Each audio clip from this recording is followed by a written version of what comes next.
It's interesting that we see the command to replenish the earth. That would infer that the earth was inhabited before as well. But the word for replenish in the Hebrew is maleh, and it can mean either to replenish, or it can mean simply to fill. So this doesn't really tell us one way or another for sure that the earth, that there was a civilization on earth before Adam. Like I said, we have established that there more than likely was, but this could go either way. And over the next few verses, God gives everything of the earth to the dominion of man, that man should rule over the fish and the wildlife and all the plants. And then we see a declaration once again. And God saw everything that he had made, and behold, it was very good. And the evening and the morning were the sixth day. It's interesting that in the 6 days of the restoration of the earth, from verse 3 onwards, we see that all of the restoration process was pronounced good, except for one. And God said, "Let there be a firmament in the midst of the waters, and let it divide the waters from the waters. And God made the firmament and divided the waters which were under the firmament from the waters which were above the firmament, and it was so. And God called the firmament heaven, and the evening and the morning were the second day." Now, here we see the second day. God does not pronounce the atmosphere, the creation of the first heaven, or restoration of the first heaven, as being good. And when he pronounces everything else good, it's kind of odd that he wouldn't pronounce this good.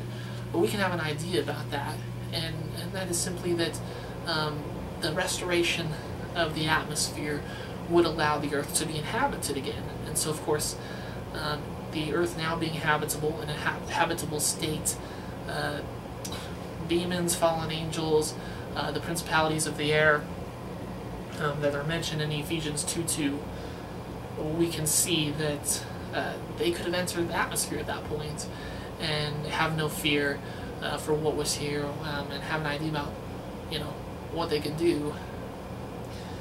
And so, this might be further proof that there was a civilization that was destroyed, that why God did not pronounce this specific act as being good, just as he does all the rest. So now we're going to talk about some of the objections to the theory of pre-adamite civilization, which, of course, some people call it the gap theory. In truth, the reason it's called the gap theory is because people view a gap between verse 1 and verse 2 of Genesis.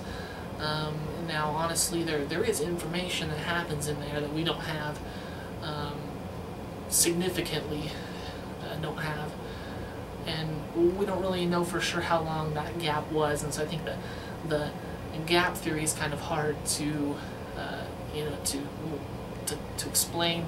It's also hard to describe because, like I said, we don't know how long the Earth was in a chaotic state. We don't know how long it was perfect before it became in a chaotic state.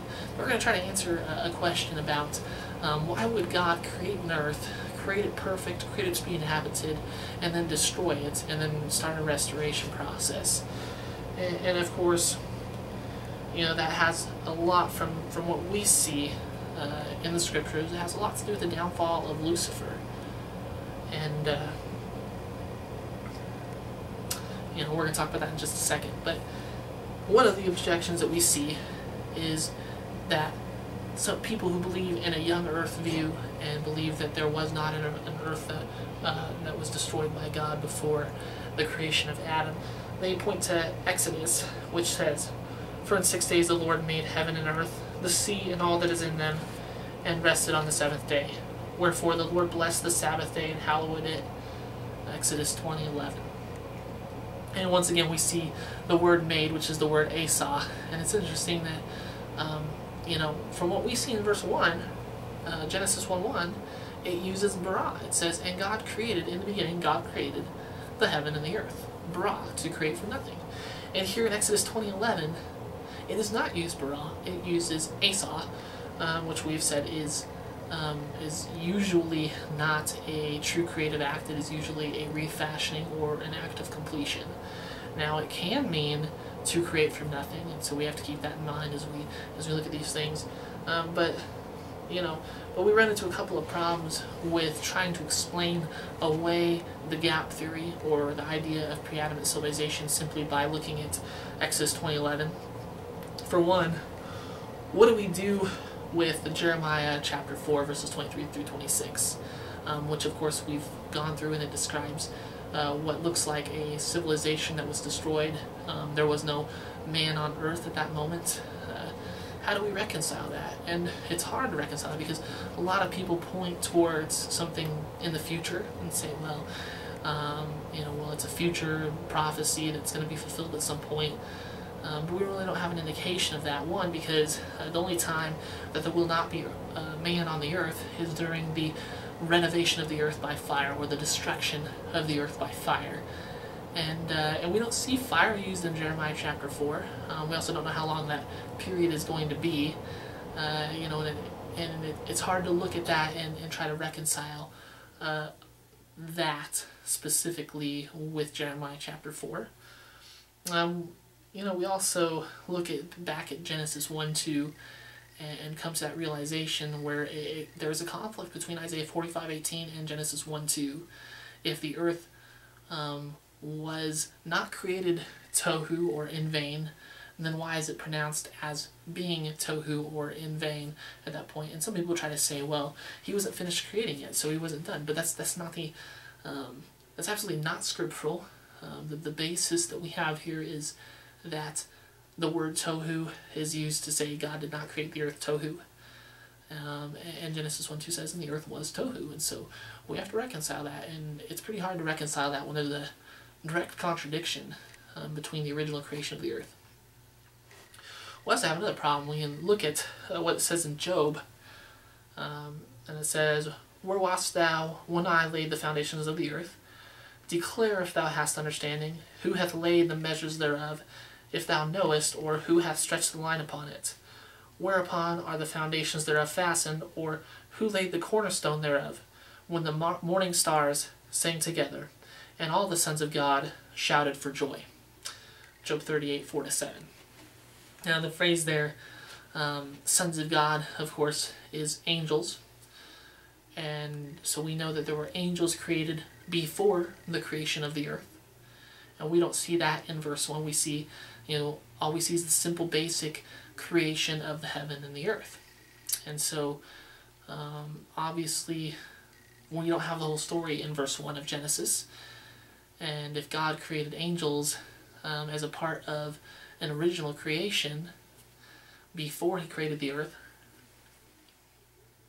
well, it becomes hard to envision what his idea of work was for that first day. He would have had to create the angels before anything else. If verse 1 of Genesis was part of the first day, which we've already said it's not part of the first day. It's a period in the dateless past. And so we have a lot of time here where we could say, God created the angels, God created the heaven, God created the earth, and then, of course, if that's all part of verse 1, then God's doing a whole lot on verse 1 where he doesn't seem to be doing a whole lot on the other days. I mean, it sounds pretty ridiculous because God is all-powerful and he can create everything with the snap of his finger in a very short period of time. But why create the angels before there's a place for them to dwell? And the truth is he did not create the angels before there was a place for them to dwell. He created the heaven, and then he created the angels, and then he created the earth. The heaven being a place for the angels to dwell, and then he created the earth, and there was a civilization here. We don't know exactly what it was that was dwelling here, whether it was angelic, whether it was humanistic, but not descendants of Adam, not in God's image. We don't know. We don't really know the answer to that, but we do know it was destroyed, and we do know there was a city here. There were cities here. There was a civilization here. So then we can start to connect the dots a little bit and see that the reasons why the civilization on Earth before Adam was created was destroyed. Why was it destroyed? And of course, as we've suggested, this is connected most probably to the downfall of Lucifer. And we read an interesting passage in Ezekiel which says, Son of man, take up a lamentation upon the king of Tyrus, and say unto him, Thus saith the Lord God, Thou sealest up the sum, full of wisdom and perfect in beauty. Thou hast been in Eden, the garden of God. Every precious stone was thy covering, and the sardius, topaz, and the diamond, the beryl, the onyx, and the jasper, the sapphire, the emerald, and the carbuncle, and gold. The workmanship of thy tabrets and of thy pipes was prepared in thee in the day that thou was created. Thou art the anointed cherub that covereth, and I have set thee so. Thou wast upon the holy mountain of God. Thou hast walked up and down in the midst of the stones of fire. Thou wast perfect in thy ways from the day that thou wast created, till iniquity was found in thee. By the multitude of thy merchandise they have filled the midst of thee with violence, and thou hast sinned. Therefore I will cast thee as profane out of the mountain of God, and I will destroy thee, O covering cherub, from the midst of the stones of fire. Thine heart was lifted up because of thy beauty. Thou hast corrupted the wisdom by reason of thy brightness. I will cast thee to the ground. I will lay thee before kings, that they may behold thee. Thou hast defiled the sanctuaries by the multitude of thine iniquities, by the iniquity of thy traffic. Therefore will I bring forth the fire from the midst of thee, it shall devour thee, and I will bring thee to ashes upon the earth, in the sight of all them that behold thee. All they that know thee among the people shall be astonished at thee. Thou shalt be a terror, and never shalt thou be any more.